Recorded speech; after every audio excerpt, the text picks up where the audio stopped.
there's only things that we can control in total performance is risk, return, and cost. And cost, fees has certainly been an issue. Returns certainly haven't been there. So we'll delve into a little bit of that over the next little while. I want to quote also a favorite author of mine, Korean Zen monk, Haenim Sumin. And he had stated, knowledge wants to talk, wisdom wants to listen. And so I hope that's how our panel unfolds for you. So I'll introduce on to my left. Dan. Hi, I'm Dan Parker. I'm Deputy CIO at Texas Tech. The university's up in Lubbock, Texas, and the investment team's based in Austin. It's a $1.1 billion public university endowment, diversified across asset classes, and we have a pretty significant allocation to hedge funds. Hi, I'm Pam Campbell with Washington University in St. Louis. I head up our hedge fund investing there, which includes private credit and traditional hedge funds. We have about $8 billion, and about 25% of that is in hedge funds. Wanting to be wisdom, I think I'll just listen. I'm Jonathan Hook with the Harry and Janet Weinberg Foundation. After about 15 years in academia, moved to the foundation side 3 years ago, and we've been rebuilding a portfolio since joining mid-year in 2014. So I wanted to just pose a quick question to the audience as well. Do you all feel that hedge funds still remain a real crucial component of your portfolio in driving returns? Yes? I'm hoping there'll be more than 2 people in the room. Anyone? No? Just curious? There's 1 in the back. No, 2. One more. All right.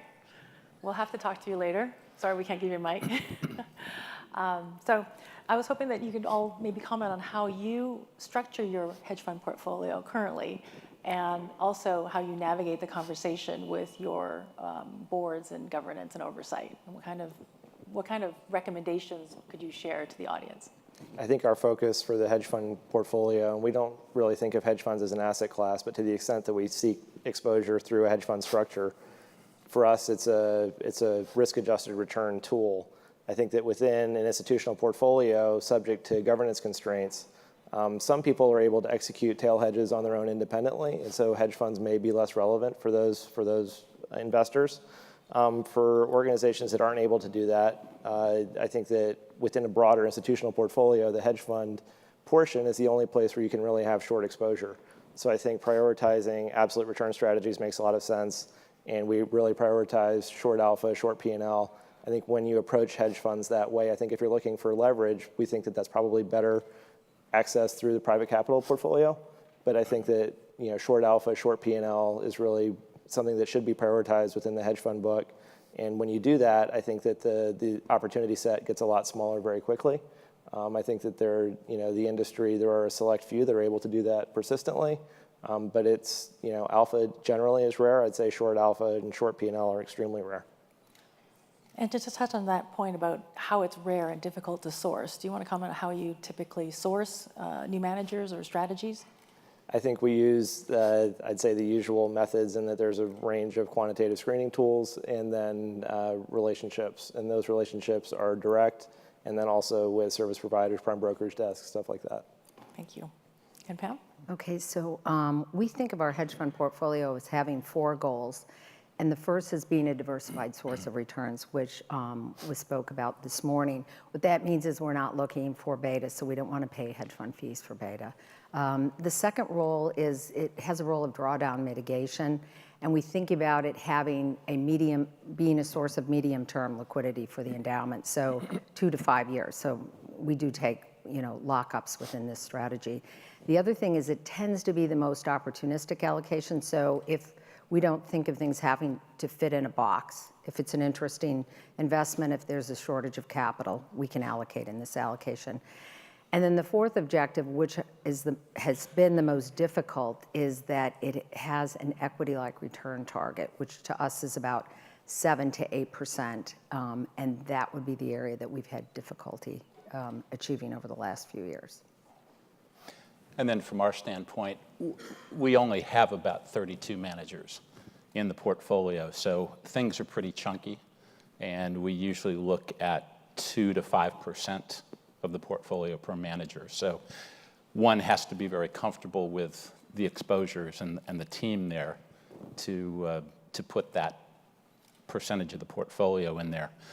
You know, we think of hedge funds much more as a fee structure than anything else. So depending on what sort of exposures, what sort of strategy we're looking to do, it's much more predicated on how do we best access that. Is it long only? Is it long biased, long short, or through some sort of private vehicle? And what we've ended up with is really, on the equity side, more long biased exposure. You know, there's been very few managers, and kind of going to Dan's point, few managers that have been able to short well over the last, 6-7 years. So I think we only have one true, what I'd call long-short manager in the portfolio. They don't know it yet, but they're getting excused at the end of the year when we can. So that really is, that's our last legacy position prior to the investment office starting. So we're taking them out. And most are long biased. Where we think of more in the traditional sense of hedge funds is more the diversifying strategies type, and that's a very large part of our credit portfolio. So everything from traditional fixed income, which we don't have much of, that goes in that bucket, but to the marketplace lending, which Mike just talked about, we have jumped into that game with a manager, and all the way out to direct lending and longer dated strategies. So that's kind of a bipolar way of thinking about it. And so from a performance perspective, I think Pam was just saying trying to hit a target of 7 or 8%. Would that be generally where you're also targeting in your respective areas? I'd say we think about it more as a Sharpe ratio tool than an absolute return hurdle. Okay. And I mean, on the diversifying side, we're really looking to match or exceed a 5% real. okay. And again, there's a very wide range of return expectations by manager. So the other thing is, as I think everyone in this room knows, with a private foundation that doesn't have cash inflows, liquidity takes on a little bit different aspect. So we have to make sure that we've got enough to pay our grants each year. Mm-hmm. But on the equity side, we'd be thinking more at or above the market. Okay. We had the same. We would actually, although liquidity contributions are coming in, certainly from philanthropists nationally, from abroad as well, certainly people with liquidity events here in Silicon Valley. Right. But we had a target to try to meet or beat a 60-40 type of benchmark. And over the last, I'd say, 8 years, we're not able to hit that target.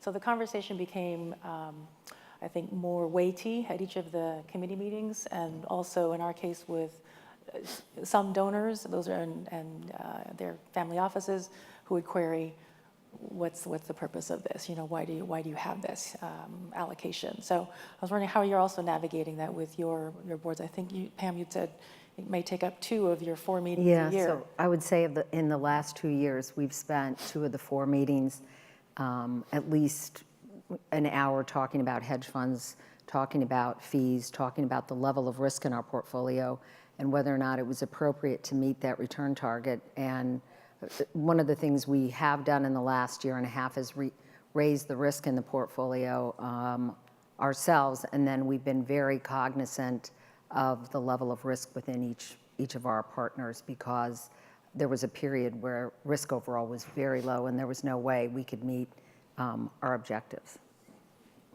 I think 2 comments. One, on the donation side, I think we're in a little bit of a unique position in that the university is located in the Permian Basin, and so our donations correlate with WTI, which is a separate risk factor. But then I think in terms of the hedge fund portfolio itself, our committee is very supportive. We actually have a relatively unique governance structure in that we have full discretion over manager hiring and termination at the team level, which is very useful. So I think we're able to have more strategic, policy-oriented, conceptual discussions with the committee rather than kind of nitpicking specific managers. And has anyone asked for renegotiation on the economics as a way to rationalize the relationship, improve overall, feeling that you're doing something? I think we will be willing to revisit things as necessary, but I think it's performance driven, and it's really for us that the focus is on not paying for beta in the hedge fund book. I think if you're charging, we're willing to pay for alpha. I think alpha is rare and valuable, but I think that beta is increasingly commoditized and trending to free. And that's explicitly stated. And we have been asked about fees, and we've had discussion on fees. We've had some changes with our partners, really looking at what the split has been like and coming up with a structure that meets both of our needs. We like a fee structure where the management fee drops as AUM rises. We want them to have enough of a management fee to set up a top-notch organization. But then as assets go up, we want that fee to go down. I think that makes sense, and the arithmetic is pretty straightforward. Yeah, So. it's easy. I think we had a low bar to start with because we had the most expensive index fund that one could ever have. So we had an outsourced OCIO plan with. I was going to say, I didn't build that for you. No. I used to be at BGI in indexing. With many providers. So we had probably 4 or 5 layers of fees in many cases. So anything that reduced expenses was great. So, we've been mindful of that. We don't lead with reducing fees. We think that's really a fool's game. And obviously, there are many managers that won't or don't have to reduce fees. But I think we've always had the mindset of if we don't like the fees and if that's really an impediment, we can walk away. And, you don't have to invest in every manager. So you may want to. But thinking back to, a fund that's no longer available, Medallion, with the Simons Group that charged 5 and 44, but net they returned roughly 40% a year. So I think we would have paid fees for that if we knew we could have gotten it. But at this point, I think you talk about fees, but I don't think it's really worth a lot of time in the due diligence process. Yeah. I think in our world, we felt it's the right thing to do to evaluate. You absolutely should try. But then with certain types of managers where there is this something, that special sauce, and you really want to get in, even if the fees in one very extraordinary circumstance where the fees could actually increase over time, you still might be willing to pay that admission fee to get into the park.